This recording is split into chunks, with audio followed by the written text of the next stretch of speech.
Hi guys, welcome back to my channel. I am back in my PJs, which means that it's super early in the morning, but I wanted to go ahead and start off the day with a worth the buy or not foundation review on the Shiseido Synchro Skin Self-Refreshing Foundation. I swear they always have these like tongue twisters in here. Why? Okay, but I know a lot of you guys have been asking about this foundation in specific. So I was like, I need to check this out. I need to go ahead and review this and let you guys know if I think this is worth the buy or not. So let's go ahead and talk a little bit about this foundation. I have the details pulled up from Sephora.com. You can find this at Sephora.com in stores. The stores near me don't have it, so I had to order it online. But I'm sure other places you can find the foundations much easier. This does retail for $47. This foundation does have SPF 30. And they have a good amount of shades, to be completely honest with you guys. So that is a plus. I was able to find my shade through the shade finder on the Sephora app, which is always very helpful. I always recommend you guys using that. So now I want to go into a little bit of the details. It's supposed to be a weightless foundation that synchronizes with the skin and self-refreshes nonstop for up to 24-hour just applied look and flawless finish. That sounds intriguing. Just applied look, because you guys know that foundations look beautiful when you first apply them. Like, you're just like, yes, I hope this is like the one for me. But after a few hours, they start to look funky and rough. So I'm excited to see if that's going to hold up to its expectations. This is supposed to be a medium coverage, natural finish. It's a liquid formula. It's supposed to work with all different types of skin, normal, dry, combination, and oily. So let's go ahead and test this baby out today. I'm really excited. I did pick this up in the shade Maple. So this is what it looks like. Very nice packaging. It says to shake well. So let's shake this. I think today I'm going to use my L'Oreal Infallible Matte Block Primer. Matte Lock. I just said block. Block primer.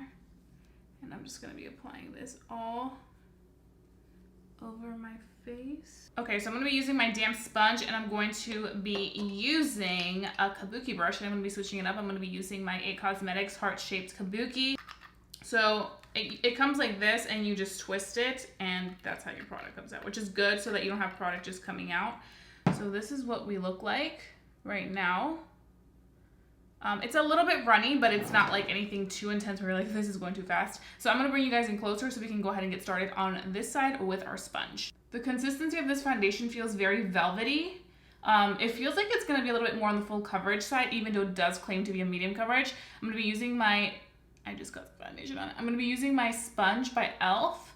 And I didn't dampen it too much just because I want to make sure that it doesn't absorb too much of the product. I noticed that whenever it's really, really damp, it absorbs way too much, and I think it's because of the fact that it gets so big that it takes a lot of space and absorbs a lot of the product. So this is the foundation. I do have to say, I feel like it's a little bit light. This is the shade that the shade finder matched me to when I put in my Fenty Beauty foundation, which for Fenty Beauty, I use shade 300. It does look a little bit lighter. Okay, so I definitely feel like it covers right away. I do have to say the consistency is a little tiny bit thicker than I thought it would be. Like, it feel like when I touched it, I was like, okay, this is gonna definitely be full coverage. Yeah, I feel like this is light. I also feel like you have to blend it kind of fast, or else it's going to kind of set really fast.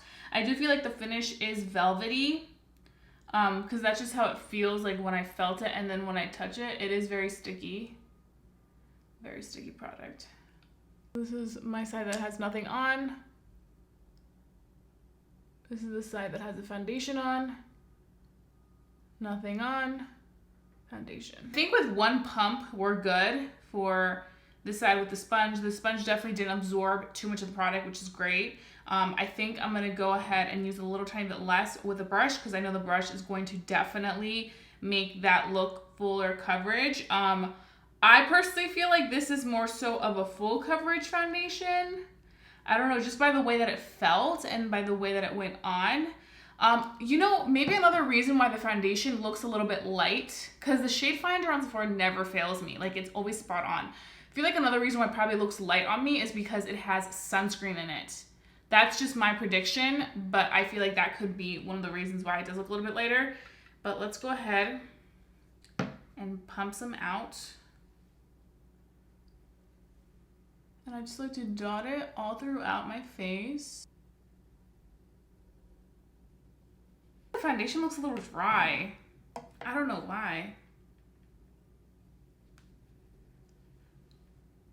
Like, I thought it would look better with a brush, but I feel like it almost looks dry. Like, my skin just looks dry. And you can see my texture, like, more enhanced than on the side with the sponge. This foundation has really good reviews, so I'm kind of sad that I'm, like, not having the best experience right now, but let's just keep going. Nose, I feel like the product is breaking apart. And don't worry about if you're like, I can't see what she's talking about. I'm about to do my in natural lighting close-up check-ins. It's probably not going to look the prettiest, to be completely honest, but always keep it real with you guys, so you guys will see what this looks like. It does look like a dry product on me. And I have oily skin. I know that by the end of the day, it's probably gonna look super duper like oily and luminous and stuff, but typically when I do my makeup and I have it done, I'm like, oh my God, if this is what it looks like by the end of the day, I'm like, yes. And that's what this foundation claims to do. It's supposed to refresh consistently through the day and give you a very beautiful finish by the end of the day, like the finish that you had when the day first started. Right now with this foundation, as the day's starting, I'm not a fan of how this is looking. So I'm just kind of like, I don't know. We'll be back. So let's just try to keep a positive mindset and then we can go ahead and start our day. So stay tuned because you guys won't want to miss what I have to say. Okay guys, so I am back. I finished my entire face of maquillaje. And I'm going to be briefly talking about the product that we are reviewing today, which is the Shiseido, where is the packaging? Synchro Skin Self-Refreshing Foundation. So I have to say, once I put everything else on, like once I went ahead and did my concealer, which for concealer, I did use this LA Colors Ultimate Coverage Concealer, which you guys need to check out. I will have it linked down below so you guys can go ahead and check it out. Once I applied my concealer and everything else, I feel like the face came together.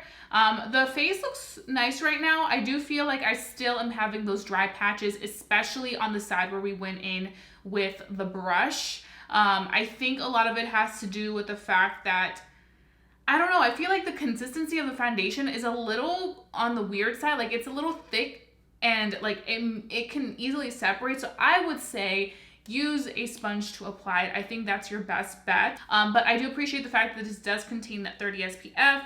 It's like right the bare minimum for how much should be in a foundation, because once you mix SPF and foundation, things end up getting mixed up and it ends up just not being as effective as just wearing SPF on its own. Just because the foundation does contain SPF, I do encourage you to use SPF on your own for your face's safety. That's just my personal opinion. Don't ever fully rely on a foundation to be your full SPF. So that's something right there. I feel like the foundation looks nice right now, like I mentioned, because of all the products that we have paired with it. When it was by itself, I wasn't the biggest fan of it. Now, I do have to say, even though we do have other stuff paired with it, I do feel like it worked well with everything. It didn't, you know, break apart even more. It didn't look funny with other products on top of it. It layered nicely. So that's another plus. What else do I want to say? I feel like right now we are doing okay. So I'm going to go ahead and show you guys how this looks in natural lighting. And right now it is 9:24 a.m. and then I will see you guys all the way probably through like 6 or 7 p.m. So I will be wearing this for the entire day and really getting a good wear test out of this to give you guys my very well-developed thoughts. And then we can decide if this Shiseido foundation is worth the buy or not. So stay tuned because you won't want to miss this.